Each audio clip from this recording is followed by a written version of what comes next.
उत्तर मुंबईचे माजी खासदार गोपाल शेट्टी सध्या आमच्यासोबत आहे. सर, आज तुम्ही शिवजीना दर्शनासाठी आलो होतं.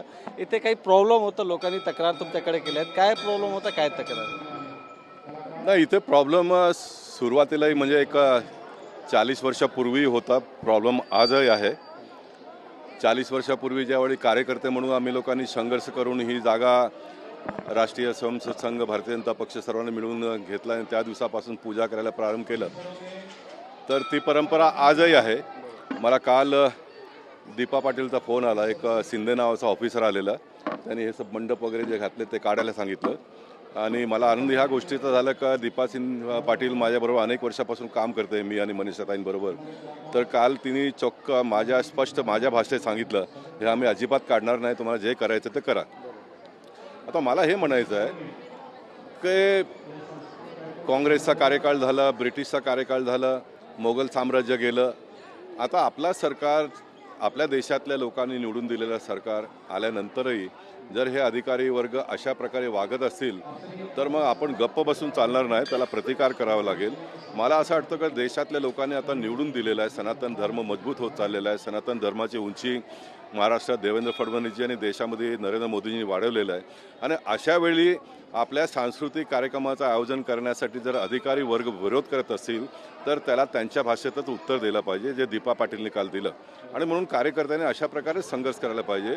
पक्ष, सत्ता, जनप्रतिनिधी हे सर्व आपापल्या पद्धतीने काम करत असतात, परंतु प्रत्येक नागरिकांनी, प्रत्येक कार्यकर्त्यांनी सनातन धर्माला मजबूत करण्यासाठी आत्तापेक्षा जास्त परिश्रम आणि जास्त मेहनत येणाऱ्या काळात केलं पाहिजे.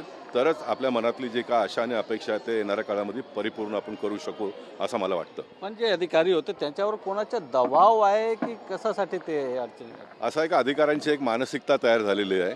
जे काँग्रेसच्या कार्यकाळामध्ये जे कायदा त्या लोकांनी बनवलेला, त्यावेळी त्या लोकांनी अन्य धर्मीय लोकांना खुश करण्यासाठी तो कायदा बनवला. तो कायदा चुकीचा होता म्हणून देशातल्या लोकांनी भारतीय जनता पक्षाच्या सरकारला निवडून दिलं. आणि भारतीय जनता पक्षाच्या सरकारला निवडून दिल्यानंतरही जर आता बोरिवलीत काय होतं हे महाराष्ट्रात जवळ असलं तरी महाराष्ट्राच्या मुख्यमंत्र्यांना आम्ही सांगू तेव्हा त्यांना कळणार, मोदीजींना ज्यावेळी आम्ही सांगू त्यावेळी त्यांना कळणार. परंतु इथं ज्या काही अडचणी येतात त्याला आपण आपल्या पद्धतीनेच दूर केलं पाहिजे आणि त्याची सुरुवात आता कार्यकर्त्यांनी केलं असं मला वाटतं. मी 10 वर्ष खासदार असतानाही मी माझ्या पद्धतीने काम केलं, त्याचा लाभही झाला, काय नुकसानही झालेलं आहे. या जीवनाचा एक भाग असतो, ते केलं पाहिजे. पण आपला ध्येय काय आहे? आपला ध्येय हिंदू धर्माला, सनातन धर्माला मजबूत करण्याचं, ते आपण लोकांनी केलं पाहिजे. पण त्या अधिकाऱ्यावर काही कारवाईची मागणी वगैरे करणार आहेत का, पत्रव्यवहार वगैरे? मला असं वाटतं का आता आपल्या सिस्टममध्ये कुठल्याही भ्रष्टाचारी लोकांवरती कारवाई होत नाही, तर ह्या अधिकाऱ्यावरती काय कारवाई होणार? त्याच्यावरती कारवाई जे काही करायचं ते परमेश्वराने करावा. ते आता आमच्या हातातला मुद्दा नाही असं मला वाटतं. कारण त्याच्यापेक्षा मेहनत करण्यापेक्षा आपण ह्या कामाला आणखी मजबूत केलं पाहिजे, तर त्याचा लाभ होईल. दरवर्षी ते किती लोक येतात, कुठपर्यंत लोक येतात? कारण आज पण खूप लोकांची आज दरवर्षी ज्यावेळी मी इथे येतो तर 7-8 वाजताच्या नंतर गर्दी मोठ्या प्रमाणात आपल्याला पाहायला मिळतं. तर हे काम करता करता विश्व हिंदू परिषद, राष्ट्रीय स्वयंसेवक संघ, भारतीय जनता पक्ष, सर्व संघ परिवाराच्या संघटनांनी गेले अनेक वर्ष काम करून करून आज तुम्ही बघता 6 वाजता इतक्या मोठ्या प्रमाणात लोक इथे रांगेत उभे राहून दर्शन घेतात. ही उपलब्धी आहे असं मला वाटतं. आणि किती वर जुनी मंदिर आहे सर? हजारो वर्ष. त्याचा आपण आता उगीच एखादा तारीख किंवा वर्ष मी सांगितलं त्याच्यावरती वाद होईल. पण काही धार्मिक अनादी कालापासून आहे आणि अनादी कालापर्यंत राहील. काही धार्मिक महत्व वगैरे पण आहेत का? धार्मिक हा देश चालला आहे, या सर्व धार्मिक महत्त्वावरचा हा देश चाललेला आहे ना. कुठला ॲटम बॉम्ब, कुठलाही बाकी कुठल्याही गोष्टीची आवश्यकता पडत नाही आहे.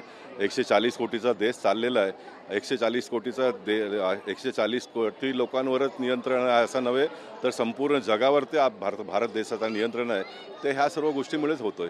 देवाकडे आज काय तुम्ही प्रार्थना करणार आहे देशासाठी? जे चाललं आहे त्यापेक्षाही चांगलं येणाऱ्या काळामध्ये चालावं, देशातले आणि जगातले लोक सुखी व्हावं, ही अपेक्षा आपण सर्वांनी मिळून केला पाहिजे.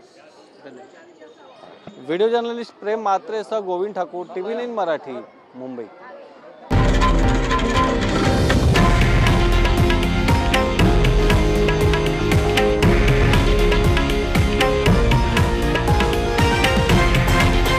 हे आहे देशातील नंबर 1 न्यूज नेटवर्क आणि आपण पाहत आहात TV9 मराठी, एकमेव.